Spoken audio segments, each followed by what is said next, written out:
జనవరి 23, 2026 వసంత పంచమి.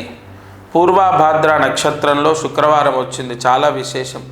మీ పిల్లలు బాగా చదువుతారు, ఎగ్జామ్స్ పాస్ అవుతారు, ఎగ్జామ్స్ క్లియర్ చేస్తారు, చెప్పిన మాట వింటారు, చెడు అలవాట్లలోంచి బయటపడతారు.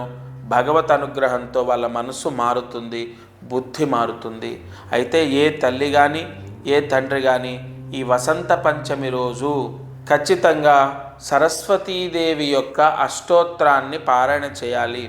అయితే దగ్గరలో ఉన్న సరస్వతీ దేవాలయానికి వెళ్ళడం చాలా విశేషం. ఆ అమ్మవారి దేవాలయంలో చేస్తే మంచిది, లేదా మీ ఇంట్లో చేసినా పర్వాలేదు.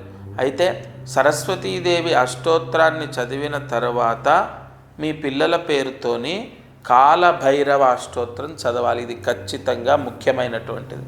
అది సరస్వతి అమ్మవారి దేవాలయంలో అయినా లేదా మీ ఇంట్లో అయినా సరస్వతీదేవి అష్టోత్తరాన్ని చదవాలి. రెండోది కాలభైరవ అష్టోత్తరం చదవాలి.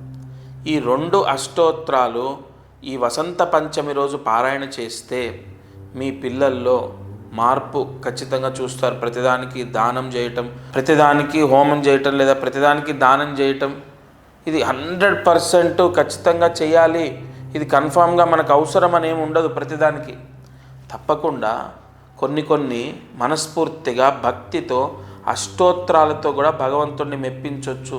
మీ పిల్లలు మారుతారు. ఈ వసంత పంచమి పూర్వభాద్ర నక్షత్రంలో వచ్చింది. ఏ దోషాన్నైనా తీసేసే శక్తి గురువుకు ఉంటుంది.